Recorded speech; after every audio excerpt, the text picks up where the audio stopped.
Yoro, port de pêche artisanal de Brazzaville.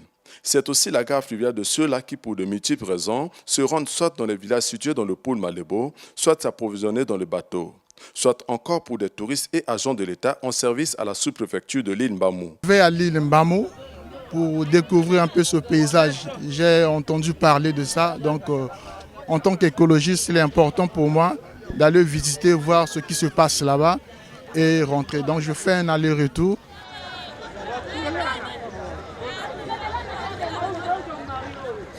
On fait chaque jour, tel qu'on n'a pas assez de moyens, je vais là-bas le lundi et je reviens le samedi, soit pour causer un peu avec les enfants, et c'est ce que je fais chaque jour, chaque semaine, durant toute l'année aussi. On estime environ 20 pirogues motorisées qui assurent quotidiennement la navette entre Brazzaville, l'île Mbamou et vice-versa. La sous-préfecture étant composée de nombreuses îles, chaque pirogue dessert l'île de son choix.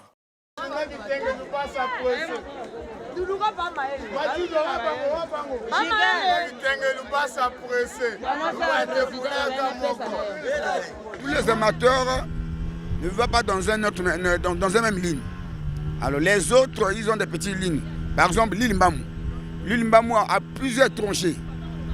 Il y a des pinanciers qui vont vers Lubasa, vers Kitenge, vers Chinois, vers Lisanga, autrement dit Moulamou Ngombe, vers Nzete Moko, vers Mundonga. Donc il y a plusieurs itinéraires. C'est eux qui travaillent tous les jours.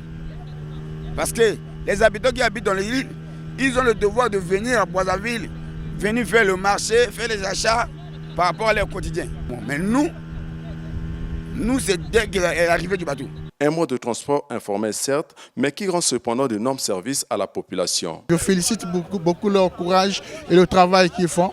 Ils sont en train de nourrir les Brazzavillois parce que c'est des commerçants qui sont en relation avec des pêcheurs. Ils traversent, ils achètent des poissons et tout autre, des vivres, il n'y a pas que les poissons. Et ils vont les vendre au niveau des marchés de Brazzaville. Donc ce sont des gens qu'on doit respecter. Il faut un grand travail pour le pays. Toute la journée, c'est le va-et-vient des pirogues qui desservent l'île en donnant ainsi l'impression des autocars nautiques.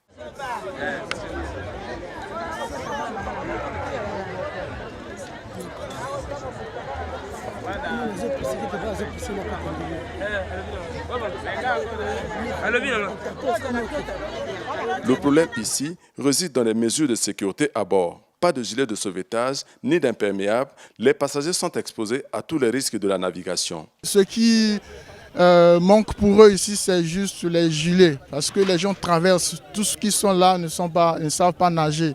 Donc il leur faut des gilets de sauvetage pour des commerçants et tous les clients. Vous voyez de vous-même, il y a des risques. Dans la pirogue, il y a des pluies, on n'a même pas les sauvetages et nous sommes là exposés même au soleil, aux pluies, c'est ça.